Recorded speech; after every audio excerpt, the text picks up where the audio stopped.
नमस्कार, मैं हूं ज्योति सिंह और आज हम बात करेंगे स्कूली शिक्षा के ट्रायल टेस्ट की। किस तरीके से सरकारी स्कूलों में बच्चों के बेस को और ज़्यादा स्ट्रॉन्ग करने की तैयारी की जा रही है, शिक्षा में सुधार की तैयारी है। मध्य प्रदेश की सरकार स्कूली शिक्षा में सुधार के लिए एक बड़ी पहल करने जा रही है। इसके तहत अब तीसरी और छठी क्लास के छात्र छात्राओं का मॉक टेस्ट होगा। एक साल में 3 टेस्ट होंगे। सवाल ये कि ये फैसला पेरेंट्स को कितना रास आएगा, क्या वो इसे उचित मानते हैं, क्या इससे फाइनल परीक्षा का जो दबाव है कुछ कम होगा या फिर बच्चों पर इस फैसले से दबाव बढ़ेगा। ऐसे ही तमाम और भी सवालों पर आज हम कुछ खास मेहमानों से भी बातचीत करेंगे। अगर आपका भी कोई सवाल या सुझाव है तो आप हमें कॉल कर सकते हैं। आपका बच्चा भी तीसरी या छठी में पढ़ता है और आप इस मुद्दे पर कुछ कहना चाहते हैं तो 8178999182 हमारा फ़ोन नंबर है। और इसी पर हमारे सहयोगी ने एक रिपोर्ट की। सरोजिनी नायडू स्कूल से अजय शर्मा ने कुछ बच्चों से और टीचर्स से बातचीत की। क्या रिएक्शन उनका इस पर सुनने को और देखने को मिला, आइए देखते हैं। मध्य प्रदेश का स्कूल शिक्षा विभाग एक बड़ी कवायद स्कूली शिक्षा के स्तर को सुधारने के लिए कर रहा है। इसके तहत वो अब बच्चों के मॉक टेस्ट लेगा। खास तौर पे तीसरी और छठवीं के बच्चों के लिए भी इस मॉक टेस्ट का इंतजाम किया गया है। मैं इस वक्त एक स्कूल में मौजूद हूँ जहाँ पर बच्चे मॉक टेस्ट देते हैं और वहाँ के जो टीचर्स हैं वो मॉक टेस्ट लेते हैं। ये किताब है, ये कॉपी है, ऑनलाइन भी होता है, ऑफलाइन भी होता है, मैनुअल भी होता है और ये मॉक टेस्ट से रिलेटेड बुक है। NAS इस पर लिखा है और ये आप देख सकते हैं एक बच्ची की बुक है जिसमें मॉक टेस्ट लिया गया है और ये सामाजिक विज्ञान से जुड़ी हुई किताब है। मैडम मेरे साथ है। मैडम, ये कितना मॉक टेस्ट कारगर हो रहा है मध्य प्रदेश में स्कूल शिक्षा में? ये तो बहुत अच्छे से कारगर हो रहा है।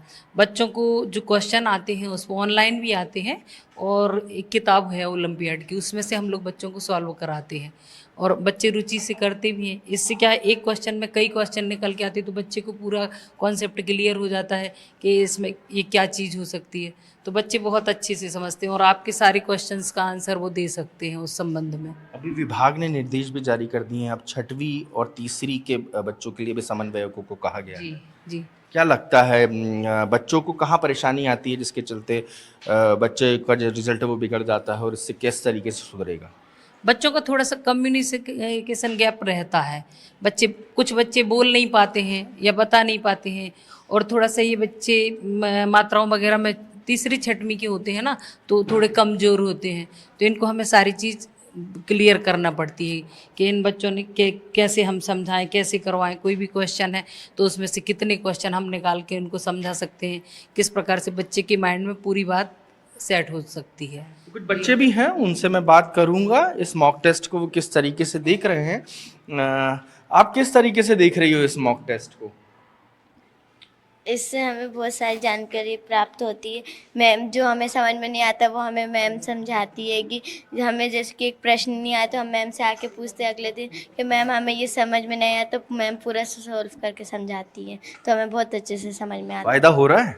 Yes sir. मॉक टेस्ट करना बहुत पसंद है मुझे। मॉक टेस्ट एक टेस्ट की तरह लगता है जो मुझे ना बहुत इजी पड़ता है और मैम मुझे बहुत अच्छे से समझाती है। मुझे ये करना बहुत पसंद है और मैं इसके लिए बहुत वो होती हूँ और ना मैं इससे थोड़े बहुत सवाल अच्छे से कर लेती हूँ और जिससे कि मुझे बहुत अच्छा लगता है। जब मॉक टेस्ट नहीं था, जब किस तरीके की परेशानी होती थी? तब जो अटकते थे तो मैम समझाती थी दूसरे स्कूल में, तब मुझे बिल्कुल समझ नहीं आता था, लेकिन ये मैम बहुत अच्छे से समझाती है। मॉक टेस्ट के माध्यम से अच्छे से समझ पा रहे हैं? Yes sir. अच्छा, ये मुझे बताइए एक चीज़ और कि मम्मी पापा को मॉक टेस्ट समझ में आता है कि नहीं? उनको मालूम है कि मॉक टेस्ट होने लगे हैं, अब होना शुरू हो जाएंगे? हाँ सब मालूम है। हाँ मम्मी को बताया था मैंने। उनको क्या लगता है ये बेहतर है? वो क्या कहते हैं? वो बोलते हैं कि हाँ इससे पढ़ाई भी इजी हो जाती है और अच्छे से आता है, रिजल्ट भी ठीक ठाक आता है। आप क्या सोचते हो इस मॉक टेस्ट को लेकर? मॉक टेस्ट होने चाहिए? यस। इससे फ़ायदा हो रहा है? कुछ और बच्चे भी हैं जिनसे मैं बात करूंगा। और मॉक टेस्ट जो मध्य प्रदेश में स्कूल शिक्षा विभाग ने अपनी कवायद के तहत शुरू करे हैं वो उससे कितना कारगर साबित हो रहा है? क्या लग रहा है आपको? ये जो मॉक टेस्ट आप कर रहे हैं, आपके ऑप्शनल क्वेश्चन आएंगे, आप मोबाइल पे करते हैं या कॉपी में करते हैं, बुक्स में करते हैं? हम कॉपी बुक्स में भी करते हैं और मोबाइल पर भी दे देते हैं। मोबाइल पे कैसे करते हो?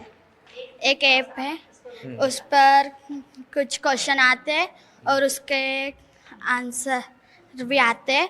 उस पर हम क्लिक करते हैं तो वो उसमें पता चलता है कि क्या सही है और क्या गलत है। तो अभी कैसे क्या दिक्कत होती है आपको?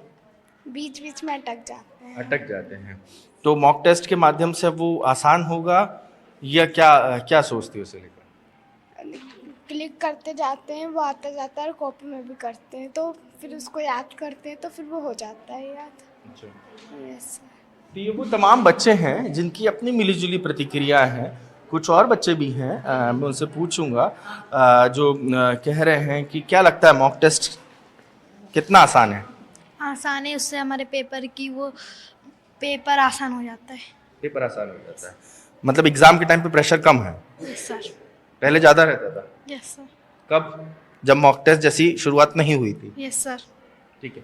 तो ये बच्चे हैं मध्य प्रदेश के स्कूल की क्लास 6वीं के, और टीचर की भी राय आपने सुनी, जिनका कहना है कि मॉक टेस्ट ने ना सिर्फ एग्ज़ाम के टाइम का पढ़ाई का प्रेशर कम किया है, बल्कि ऑप्शनल स्टडीज़ ने उनकी पढ़ाई को बेहतर बनाया है। और अभिभावक से लेके क्लास टीचर से लेके तमाम बच्चे इस व्यवस्था से जो है खुश नजर आ रहे हैं। तो राजू बाथम के साथ अजय शर्मा, NDTV भोपाल। चलिए, तो बच्चों की तो मिलीजुली प्रतिक्रिया मिली। कुछ बच्चे कह रहे हैं कि अच्छा है, 6ठी क्लास के बच्चे, कुछ को बीच में अटकने की भी बात की, टीचर्स कह रहे हैं कि अच्छी चीज़ है। इसी पर बात करने के लिए डॉक्टर उषा खरे, पूर्व प्रिंसिपल, हमारे साथ जुड़ेंगी। सभाजीत यादव, पूर्व IAS, हमारे साथ होंगे। प्रबोध पांड्या, पेरेंट्स एसोसिएशन के प्रतिनिधि हैं। और डॉक्टर शोभा शर्मा, साइकोलॉजिस्ट, हमारे साथ हैं। हमारा पहला सवाल है सभाजीत यादव जी से। सभाजीत जी, जिस तरीके से कहा यह जा रहा है कि मॉक टेस्ट होंगे, साल में 3 बार होंगे, इससे जो छात्रों का जो बेसिक स्ट्रक्चर है, जो मतलब बेसिक है, जिसमें दिक्कतें आती हैं, उसको स्ट्रांग बनाया जाएगा। सीधा असर रिजल्ट में देखने को मिलेगा इन 3 बार मॉक टेस्ट का। कैसा आप इसे देखते हैं, क्या कहेंगे इसको लेकर? नहीं, देखिए, ये अच्छी बात है, क्योंकि 6 महीने या साल में जब एक परीक्षा होती है किसी भी सब्जेक्ट के या किसी भी चैप्टर का, बच्चा जो अध्ययन करता है जी, कि उसमें जब उसको बीच बीच में बहुत सारे प्रश्नों का उत्तर देना होता है, तो वो उसके दिमाग में उसका कंसेप्ट बिल्कुल ठीक से बैठ जाता है। अगर कोई मतलब ये नहीं होता है, परीक्षाएं इस टाइप के टेस्ट नहीं होते हैं, तो वो साल में 6 महीने में परीक्षा के समय उसको तैयारी करने में वो बहुत सारी चीजें उसकी मिस कर जाती है। तो ये दृष्टि से तो ये बहुत अच्छी चीज है।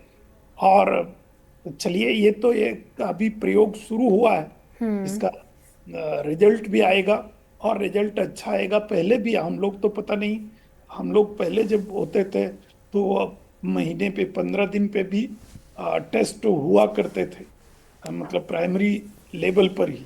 और जब भी कोई टेस्ट होता है तो आप सोच लीजिए कि एक साइकोलॉजिकल उस पर प्रभाव भी रहता है कि वो उसकी तैयारी करता है। हाँ, और ऐसा अगर वो कई बार तैयारी करेगा तो निश्चित रूप से उसका रिजल्ट में अच्छा सुधार होगा। जी, तो सभाजीत जी, आप कह रहे हैं कि रिजल्ट में अच्छा सुधार होगा। जाहिर तौर पर जब बच्चे का 3 बार साल में मॉक टेस्ट होगा तो तैयारी करेगा और आगे फाइनल एग्जाम्स में इसका जो रिजल्ट है वो देखने को मिलेगा। डॉक्टर उषा खरे, पूर्व प्रिंसिपल, भी हमारे साथ जुड़ गए हैं। डॉक्टर उषा, इससे बच्चों पर दबाव तो नहीं बढ़ जाएगा? 3री और 6ठी के बच्चे जो कि साल में 3 बार मॉक टेस्ट देंगे, क्योंकि सवाल ये भी हो रहे हैं बीच बीच में खड़े कि प्रेशर बच्चों पर बढ़ जाएगा 3 बार अगर साल में वो मॉक टेस्ट देंगे, तो क्या ऐसा है? नहीं मैडम, मैं ये नहीं मानती। ये बाल्यावस्था है, चाइल्डहुड स्टेज के बच्चे हैं, ये कुछ भी नया नया करने में इनको बहुत आनंद आता है। जी। और जब भी कुछ नई मतलब प्रक्रिया इनके सामने रखी जाती है तो ये शौक में सीखते हैं। आवश्यकता सिर्फ इस बात की है कि इनको सिखाने वाले वो दबाव पैदा न करें। जी, उषा मैम, आपकी आवाज़ थोड़ी सी हम तक साफ नहीं पहुंच रही। मैं आपके पास फिर से लौटूंगी। डॉक्टर शोभा शर्मा भी हमारे साथ जुड़ी हुई है, साइकोलॉजिस्ट। डॉक्टर शोभा, उषा मैम बहुत अच्छी बात कर रही हैं, क्योंकि इतने छोटे बच्चे बहुत, जब उन्हें नई नई चीज़ों से इंट्रोड्यूस कराया जाता है तो वो शौक में खुश होकर करते हैं। तो उन पर प्रेशर की तो कोई बात ही नहीं है, वो क्लियर डॉक्टर उषा मैम ने कर दिया है कि प्रेशर वाली बात नहीं है, बच्चे शौक शौक में कुछ सीखेंगे और उस सीखने का फायदा ही उन्हें आने वाले वक्त में मिलेगा। हाँ जी, ये तो है, क्योंकि बच्चे को ये जो एज होती है, ये डेवलपमेंट पीरियड होता है बेसिकली, इसमें बच्चे क्या है, हर जो न्यू चीजें होती हैं उनके लिए ज्यादा अट्रैक्ट रहते हैं। लेकिन बात अभी यहाँ एज ए पेरेंट्स ये भी ध्यान देने की है कि जैसे जो मोबाइल में ऑनलाइन है, उसकी वजह से कई बार मोबाइल का एडिक्शन बढ़ सकता है। तो वो चीज देखे। तो दूसरी चीज ये है, किसी के पेरेंट्स इतने पढ़े लिखे नहीं है कि उस ऐप को चला सके, सरकारी स्कूल में स्पेसिफिकली। तो पेरेंट्स को भी इस चीज के लिए ट्रेन करना, प्लस वो अंडर सुपरविजन हो, ताकि पेरेंट्स साथ में बैठें और वो भी समझ सकें बच्चे को कहाँ प्रॉब्लम आ रही है।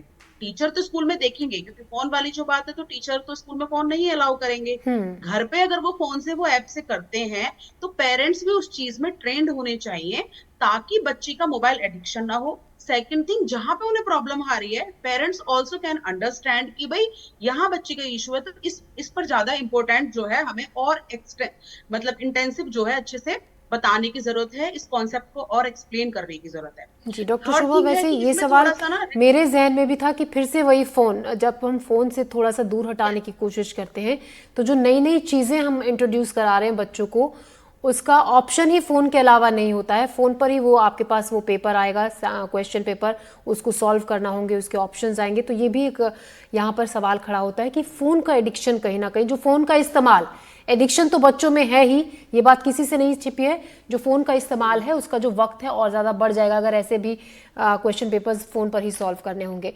हमारे साथ प्रबोध पंड्या भी हैं, पेरेंट्स एसोसिएशन के प्रतिनिधि हैं।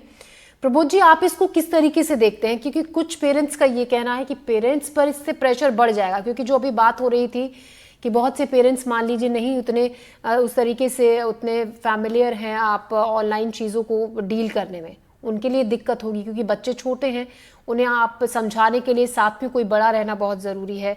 क्योंकि स्कूल में फ़ोन अलाउ नहीं है तो इसलिए जाहिर तौर पर घर पर ही इसका इस्तेमाल किया जाएगा। इसको आप किस तरीके से देखते हैं? देखिए, सबसे पहली बात तो ये है कि कोई भी स्कीम जो है इंफ्रास्ट्रक्चर पर डिपेंड करती है कि आपके पास हर समय आप हर साल एक नई स्कीम लेके आते हैं, उसमें कंसिस्टेंसी ही नहीं है। आपने जब से मॉडल स्कूल आए, एक्सेलेंस स्कूल आए, आप नई नई योजनाएं लाते हैं, लेकिन उसको कंसिस्टेंट कुछ दिन रहने तो दिया जाए, ये तो पता चले कि उसके रिजल्ट क्या है। आज तक कोई भी स्कीम लेके आए, हम लगातार फेल्योर ही रहे। आप देखिए, रिजल्ट हमारा गिरता चला जा रहा है। हम पीछे, आज 21,000 स्कूल मध्य प्रदेश में ऐसे हैं जिनमें एक टीचर है। अगर वो एक टीचर क्या पढ़ाएगा और क्या बताएगा, जब तक पढ़ाएगा ही नहीं तो ये स्कीम और कुछ भी चीजें कहाँ तक पता चलेगी। आप सोचिए कि करीब 50,000 स्कूल ऐसे हैं जिनमें 2 टीचर भी नहीं है। टीचरों की भारी समस्या है। जब तक हम इंफ्रास्ट्रक्चर को नहीं सुधारेंगे अपने, और कोई भी योजना हम तभी लागू कर सकेंगे जब तक हम इंफ्रास्ट्रक्चर न सुधार पाए। आप मोबाइल है, कितने लोगों के पास आज एंड्रॉइड मोबाइल है हमारे गाँव में, जहां पर आज 1,40,00,000 बच्चे पढ़ते हैं। आप ये बता पाएंगे कि हमारे यहाँ कितने बच्चों के पास एंड्रॉइड मोबाइल है? जब जो उन लोगों को दिया जा रहा है, ये सिर्फ ठीक है भोपाल या इंदौर जैसे बड़े शहरों में जहाँ टीचर्स की संख्या है, जहाँ हम बड़े स्कूलों में बता सकते हैं। आज सीएम राय स्कूल है, आप देखिए 270 स्कूल बनने थे, 122 स्कूल बने हैं अभी तक, वहां पर भी पूरी सुविधाएं नहीं है। जब तक आप कोई सुविधाएं ही नहीं दे पाएंगे तो ये सारी जो किया जा रहा है बहुत अच्छा है और कोई इसमें बोझ नहीं पड़ेगा। बच्चों के हर महीने टेस्ट होते हैं आजकल स्कूलों में, कोई ऐसा नहीं है कि 3 महीने। ये टेस्ट का सिस्टम ठीक है, इसको मॉक टेस्ट कह लीजिए, लेकिन टेस्ट तो हमारे यहाँ हर महीने होते हैं। हमारे सरकारी स्कूलों में भी हो रहे हैं और गवर्नमेंट उस प्राइवेट स्कूलों में भी हो रहे हैं। तो जब तक हम अपनी इंफ्रास्ट्रक्चर को नहीं सुधारेंगे, इनको पढ़ाने वाला ही कोई नहीं हो, आपने प्रश्न दे दिए उसका उत्तर बताने वाला ही कोई नहीं है, तो किसका मतलब है इन स्कीमों का? सबसे पहले कोई स्कीम लागू की जाए और उसको कंसिस्टेंट रखा जाए, महीने, साल, 2 साल, 4 साल, और उसके रिजल्ट देखे जाए। क्योंकि आज तक तो जो भी नए नए प्रयोग लगातार किए जा रहे हैं, प्रयोगशाला बन के रह गया है हमारा मध्य प्रदेश। पिछले 5 साल 6 साल में आप बताइए ना कि मॉडल स्कूल हो, एक्सेलेंस स्कूल हो, अपना सीएम राय स्कूल हो, प्रधानमंत्री स्कूल हो, कौन सा मॉडल सफल है? हमारे भोपाल में मॉडल स्कूल में कितने बच्चे मेरिट में आए, ये, और हमारे देखिए छिंदवाड़ा से, बैतूल से लोग मेरिट में आ रहे हैं, लेकिन हमारे मध्य प्रदेश में नहीं दिखते। जहाँ पर सब सुविधाएं हैं, सारी सुख सुविधाएं, जी, टेबल तो कुर्सी प्रबोध जी लैब, बहुत जो अहम चाहिए सब। उन्होंने सवाल खड़ा किया है। डॉक्टर उषा, मैं आपसे चाहूंगी इसका सवाल का जवाब लेना। देखिए ठीक है, बिल्कुल नई नई योजनाओं को लेकर आया जाता है सरकार की तरफ से, क्रियान्वयन पर सवाल खड़े होते हैं कि उसको आप अप्लाई किस तरीके से करोगे, जब बेसिक जो नीड्स होनी चाहिए स्कूल में वो ही नहीं है। बिल्कुल बच्चे हैं लेकिन टीचर्स नहीं हैं। जब टीचर्स ही नहीं है उस चीज़ को सॉल्व करने के लिए, जैसा कि प्रबोध जी कह रहे थे कि आप क्वेश्चन पेपर थमा दोगे बच्चों को, लेकिन उनके सवालों के जवाब उन्हें बताने के लिए कोई टीचर तो मौजूद रहना चाहिए। जब वही चीज़ें नहीं है तो फिर क्या फ़ायदा इन सब चीज़ों का? उषा जी। ये बिल्कुल सही कहा, मैं इनसे सहमत हूँ सर से कि एक्सपेरिमेंटल बन के रह गया है हमारा मध्य प्रदेश का शिक्षा विभाग। एक योजना लागू होती है, जब तक उसमें स्टेबिलिटी आए, उसके रिजल्ट आए, उसमें सुधार हो, एडमिनिस्ट्रेशन सुधारा जाए, मॉनिटरिंग सिस्टम डेवलप किया जाए और टीचर्स को प्रॉपर ट्रेनिंग दी जाए, उनको समय दिया जाए सीखने और कुछ करने के लिए, उसके पहले दूसरा नया कुछ आ जाता है। तो इस बात से मैं बिल्कुल सहमत हूँ। मैं चूंकि 40 वर्ष तक शिक्षा विभाग से ही रिटायर्ड हुई हूँ, तो मैं कहूंगी कि इस प्रक्रिया में सुधार की बेहद आवश्यकता है। पर यहाँ तक मॉक टेस्ट की जहां तक बात है, मॉक टेस्ट अच्छी चीज है। 21वीं सदी का चैलेंज है। बच्चे के हाथ में पेपर आएगा, गोला बनाएगा, भरेगा और भविष्य में जाके उसको इसी तरह के पैटर्न पर आगे परीक्षाएं देना है, RIMC की परीक्षा देना है, NTSC की देना है। तो एक नया चार्म पैदा हो गया, नई चीज सीखने को मिलेगी। पर व्यवस्थाओं में बेहद सुधार की आवश्यकता है। मॉनिटरिंग सिस्टम बहुत अच्छा करने की आवश्यकता है। जहां टीचर्स नहीं है या टीचर्स हैं, उनको भी तो काम करने की छूट दी जाए, उनको भी तो काम करने के लिए मतलब रखा जाए। मालूम पड़ा कि टीचर्स तो हैं पर वो दूसरे कामों में लगे हुए हैं, संकुल पर अटैच है, कोई कहीं है कोई कहीं है, इधर उधर के फालतू के कामों में शिक्षक लगे हैं और जो बच्चे के लिए काम करना चाहिए वो हो नहीं रहा। तो ये जो उपलब्धि का स्तर गिर रहा है और क्वालिटी डेवलपमेंट की जो बात डे बाय डे हमारी कम जो होती जा रही है सरकारी स्कूलों में, उसकी बहुत बड़ी वजह मॉनिटरिंग सिस्टम है और बहुत इससे भविष्य बहुत सुरक्षित नहीं है। तो उषा मैम बहुत और एक के बाद एक समस्याएं ज़्यादा निकल कर आ रही हैं। इस टॉपिक पर बात करें, ये जो स्कीम है वो बहुत फ़ायदेमंद है, बच्चों को पसंद भी आ रही है, लेकिन उसके अलावा और जो चुनौतियां हैं अगर इसको लागू करते हैं उस पर अब एक तरीके से कई सवाल खड़े हो रहे हैं। उन चुनौतियों की भी बात हो रही है। सभाजीत जी, जिस तरीके से उषा जी कह रही हैं कि ठीक है, पहले बात हुई थी कि भाई अब अध्यापक नहीं है स्कूलों में, बच्चे हैं वो होने ज़रूरी है, पहले आप उन चीज़ों को तो बैलेंस कीजिए। अब सवाल ये भी, अगर किसी स्कूल में टीचर्स हैं तो उनको किसी और ड्यूटी पर लगा दिया जाता है। क्या लगता है आपको कि क्या वो बेसिक चीज़ें हैं आपके हिसाब से जिनमें पहले बदलाव किया जाना चाहिए, उसके बाद ये जो आप एक्सपेरिमेंट्स कर रहे हैं ये ज़्यादा सफल होंगे? नहीं, देखिए कि जो बदलाव की जहां पर जरूरत है वो बदलाव एक सतत प्रक्रिया है। ये कोई चीज आप नहीं कर सकते कि आज ही इसको कर लिया बस इसी पे सबको रोक दीजिए। सभी जगह पर और सबके वातावरण अलग होंगे, सबकी परिस्थितियां अलग होंगी। कितने स्कूल कॉलेज ऐसे भी हैं जिसमें टीचर की संख्या बहुत अधिक है जी, और लेकिन बच्चे नहीं है। हाँ, बच्चे नहीं हैं। और इवन हाल देखिए कि ये तो बहुत सारे विरोधाभासी बिंदु उठेंगे कि हमारे शासकीय विद्यालयों में पढ़ाने वाले शिक्षक जिनको 50,000 रुपये से कम नहीं मिलता होगा, मैक्सिमम शिक्षक के बच्चे भी प्राइवेट विद्यालय में पढ़ाते हैं जिनमें शिक्षक को 5,000 से 10,000 तक सैलरी मिलती होगी जी। ये हमारा एक विडंबनापूर्ण स्थिति है कि हमने क्वालिटी की, लेकिन केवल इस कारण कि समस्याएं कुछ और भी हैं, हम किसी अन्य चीज को रोक नहीं सकते। जो चीजें हैं उनको हमें एडॉप्ट करना पड़ेगा, जो कमियां हैं उनको दूर करने का प्रयास। भाई, शिक्षक भर्ती एक सतत प्रक्रिया में चल रहा है, जहां पर स्टूडेंट्स नहीं हैं उनको बंद करने की भी प्रक्रिया चल रही, वहां के टीचर दूसरी जगह शिफ्ट करने की प्रक्रिया चल रही, ये सारी प्रक्रियाएं चल रही। और मैडम को जो एक चीज ये लगा ना, देखो शिक्षक को और दूसरे कार्यों में तो ऐसा कुछ नहीं है। ऐसा कौन सा कार्य आप सोचिए कि एक जो अगर चुनाव वगैरह की बात है तो ये मतलब सभाजीत जी माफ कीजिएगा, नहीं सिर्फ चुनाव की बात यहाँ पर नहीं हो रही है। सभाजीत जी, चुनाव के अलावा कभी आप टीचर्स को कई बार ये तक होता है कि आपको भिखारियों की गणना करने के लिए कि कितने भिखारी कहाँ पर हैं उनकी गिनती के लिए भेज दिया जाता है, कभी आपको कुछ ऐसे बेतुके कामों में लगा दिया जाता है, बजाय आपको पता है ये बात सिर्फ चुनावी ड्यूटी की बात नहीं हो रही है, टीचर्स को ऐसे ऐसे कामों में लगा दिया जाता है जो जिनका कोई मतलब दूर दूर तक टीचर्स से नहीं है और वो उनका काम पढ़ाने का है, पढ़ाई को छोड़कर वो इन कामों में लगे रहते हैं। देखिए, ऐसा कुछ नहीं है कि हम अपने वातावरण से, हम 3 साल हम DPI रहा हूँ, 3.5 साल तक, और ऐसी कोई चीज नहीं होती। पहली बात तो जो पढ़ाने की भी बात है ना, बहुत सारा पढ़ाने का शैक्षणिक कार्य भी उसी वातावरण से लिया जाता था। कुछ भी मतलब सीखने के लिए बहुत सारी चीजें हैं, केवल मतलब जो पुस्तक में दी गई हैं उनका भी उपयोग और उनका प्रयोग वहां पर बहुत अच्छे से किया जा सकता है। ऐसा कोई बहुत कार्य हो सकता है, मुझे नहीं लगता कि ऐसे अन्य कार्यों के कारण उनको अपने शैक्षणिक उसमें बाधा उत्पन्न होती है।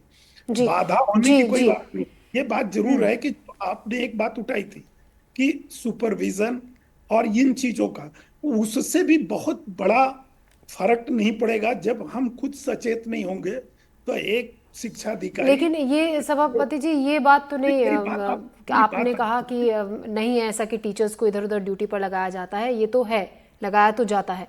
प्रबोध जी, आप मुझे ये बताइए, अब इससे क्या स्कूली शिक्षा में बड़े कायाकल्प की जरूरत आप भी मानते हैं कि है, उसके बाद ऐसी चीजें ज्यादा अच्छे से आगे बढ़ पाएंगी? बिना आपको कायाकल्प किए कोई भी प्रयास संभव नहीं हो सकता, ना हो सका है।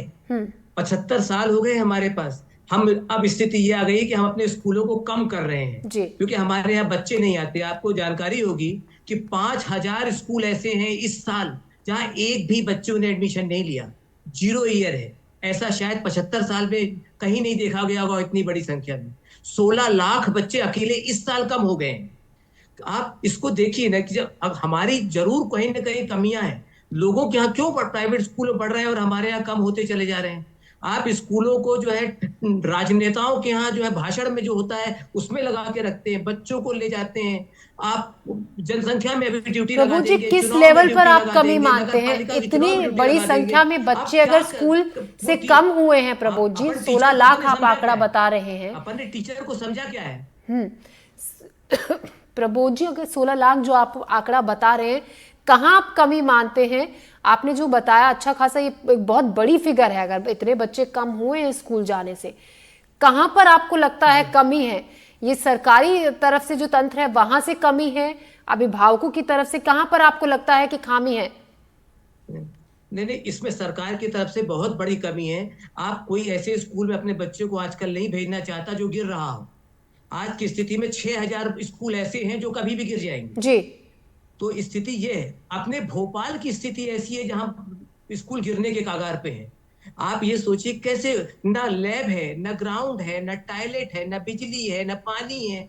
आप जाके तो जरा भोपाल से 10 किलोमीटर जाके दूर देख लीजिए। ये स्थितियों में कहां से कोई आदमी आएगा? गर्मियों में बच्चे पानी के लिए परेशान होते रहते हैं। बिल्कुल ऐसे स्कूलों की रोजाना हम भी रिपोर्ट दिखाते हैं जहां पर स्कूल इस कदर इस हाल में है। उषा मैम कुछ कहना चाहते हैं? जी उषा जी। जी मैडम, ये 10 साल पहले ही सुनिश्चित हो गया था कि जब से ये RTE आया था जी, और RTE के माध्यम से, ये लॉटरी सिस्टम से जब बच्चे प्राइवेट स्कूलों में अंग्रेजी माध्यम में जाने लगे थे, तभी मैंने मेरे संकुल में सभी से कह दिया था कि हमारा अंतिम दशक चल रहा है। 10 साल बाद हमें सरकारी स्कूलों में बच्चे हम ढूंढते रह जाएंगे। तो वो इंग्लिश मीडियम ना खोलना भी उसकी एक बहुत बड़ी वजह थी। और उसी का एग्जाम्पल बताऊंगी, 2014 में मैं जिस स्कूल में थी, मैंने इंग्लिश मीडियम वहां खोला था। और जब मैं अभी 31 जुलाई को रिटायर हुई, 1014 बच्चे वहां इंग्लिश मीडियम में अध्ययनरत हैं। तो एक बहुत बड़ी वजह इंग्लिश मीडियम भी था। और दूसरी वजह ये थी कि माता पिता को जब फ्री में बड़े स्कूलों में बच्चों का एडमिशन मिल रहा है तो वो क्यों सरकारी स्कूलों में भेजेंगे? और सरकारी स्कूलों में जब बच्चे नहीं है तो ऑब्वियसली वहाँ इंफ्रास्ट्रक्चर जुटाया नहीं जा सकता। तो बहुत से रीजन ऐसे हैं जिसकी वजह से हमारा इंफ्रास्ट्रक्चर तो खड़ा है, पर क्वालिटी और बच्चे नदारद हैं। जी, क्वालिटी और बच्चे नदारद हैं, जो इसकी जिम्मेदारी जिस पर होनी चाहिए वो कहीं ना कहीं अपनी जिम्मेदारियों से अलग।